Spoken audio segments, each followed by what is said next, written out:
Bonjour à tous, on se retrouve aujourd'hui pour un tout nouveau numéro des News Télé et aujourd'hui on va parler du renouvellement de la TNT avec plusieurs informations qui sont sorties ces derniers jours, notamment autour du tarif publicitaire pour Novo 19 et T18 et d'un recrutement de Jean-Baptiste Marteau qui pourrait arriver sur cette dernière, mais aussi de ce qu'il va advenir des chaînes payantes de la TNT de Canal+ qui vont disparaître au 6 juin prochain et enfin du rachat de Chéri 25. Vous allez tout savoir juste après le générique, c'est parti, c'est juste après ça.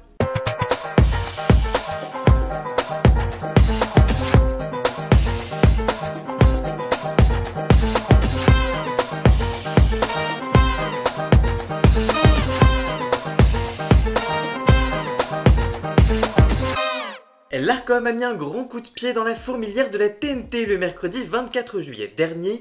À l'issue de ses auditions en vue du renouvellement des fréquences TNT, le gendarme de l'audiovisuel et du numérique a provoqué la surprise en annonçant la suppression de deux chaînes, C8 et Énergie 12. Face à cette déception, deux chaînes se frottent quant à elles les mains, OFTV, devenu Novo TV, et Réel TV, devenu T18, car ce sont elles qui ont décroché les fréquences laissées vacantes.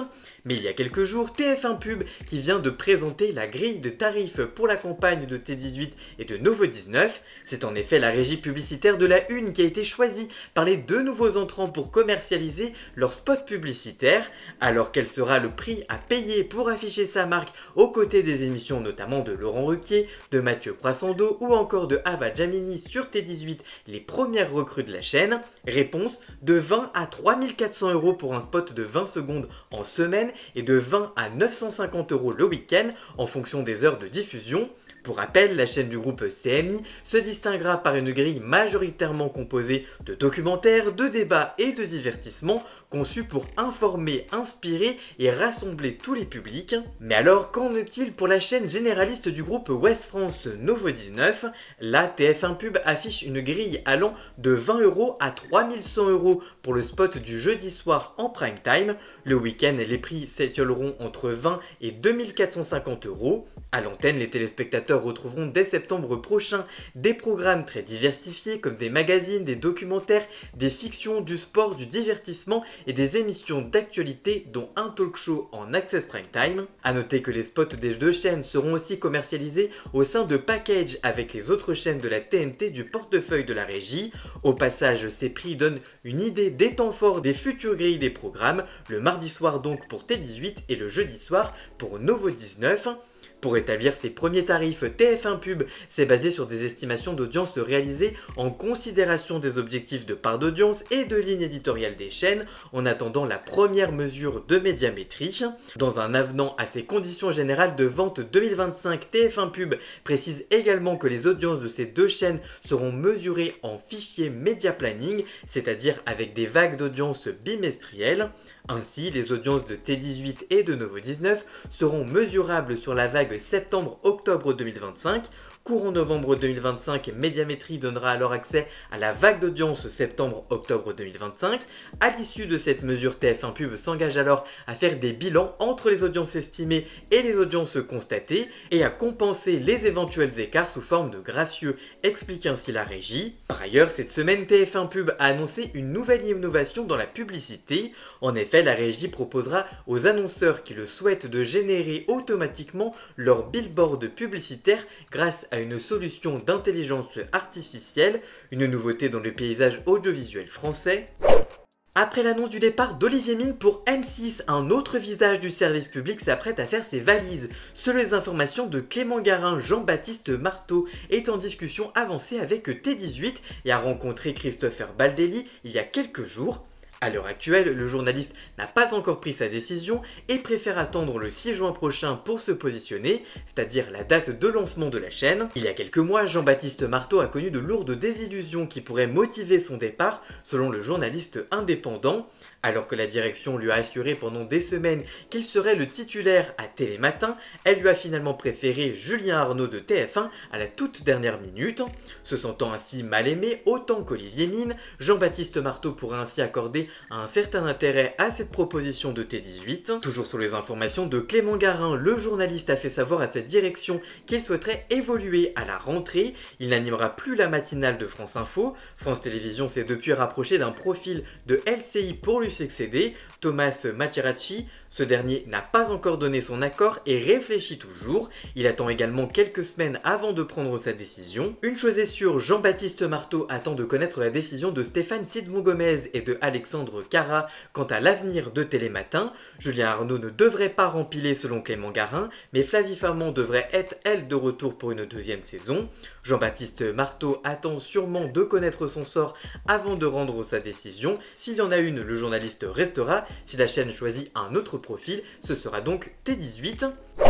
Si le 6 juin prochain la numérotation de la TNT change avec l'apparition de T18, ce ne sera pas le seul changement. En effet, à cette date, le groupe Canal+ mettra aussi fin à sa diffusion avec 4 de ses chaînes payantes sur la TNT, Canal+, Canal+ Cinéma, Canal+ Sport et Planète+, dont les autorisations arrivaient respectivement à échéance le 5 juin et le 31 août prochain, ce qui libère mécaniquement 4 canaux. Cette ressource radioélectronique sera disponible à partir du 6 juin, date à laquelle l'autorisation du groupe Canal+ aura pris fin, précise l'Arcom dans son communiqué, en rappelant que le groupe Canal+ avait initialement déposé des dossiers pour ces 4 chaînes dans le cadre de l'appel à candidature du 28 février 2024, avant de retirer ses candidatures le 5 décembre dernier, à la suite de la décision de retirer C8, une décision qui a acté la fin de la TNT payante en France, alors qu'il ne reste plus que Paris Première sur ce créneau et qu'aucun nouvel acteur n'avait proposé de projet lors des précédents appels d'offres. L'autorité doit ainsi évaluer si la situation économique du secteur est favorable au lancement d'un nouvel appel aux candidatures pour les 4 autorisations n'ayant pas été attribuées ou s'il convient au contraire de le différer de 2 ans renouvelables une fois. Dans son document de consultation, l'Arcom présente 3 options principales pour l'utilisation future de ces fréquences de la TNT laissées libres. La première consisterait à autoriser de nouveaux services de télévision en complément de l'offre déjà existante.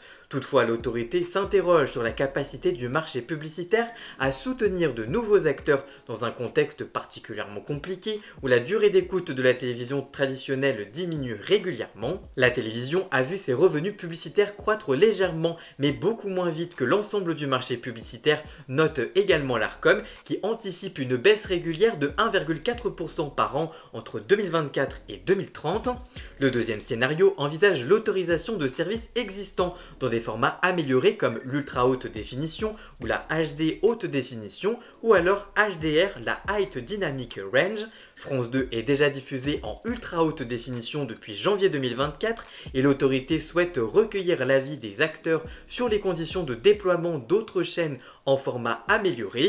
Enfin, le troisième scénario porte sur l'utilisation de fréquences pour des services à la norme 5G Broadcast, une technologie expérimentée notamment pendant les Jeux Olympiques de Paris 2024, qui permettrait ainsi de diffuser des contenus audiovisuels sur les terminaux mobiles. Les acteurs du secteur audiovisuel sont donc invités à soumettre leur contribution au plus tard le 13 juin 2025 par voie électronique. Cette consultation s'inscrit par ailleurs dans un contexte plus global de réflexion sur l'avenir de la TNT. Le gouvernement doit remettre un rapport au Parlement sur les perspectives de diffusion et de contribution des services de télévision en France avant le 31 décembre 2025.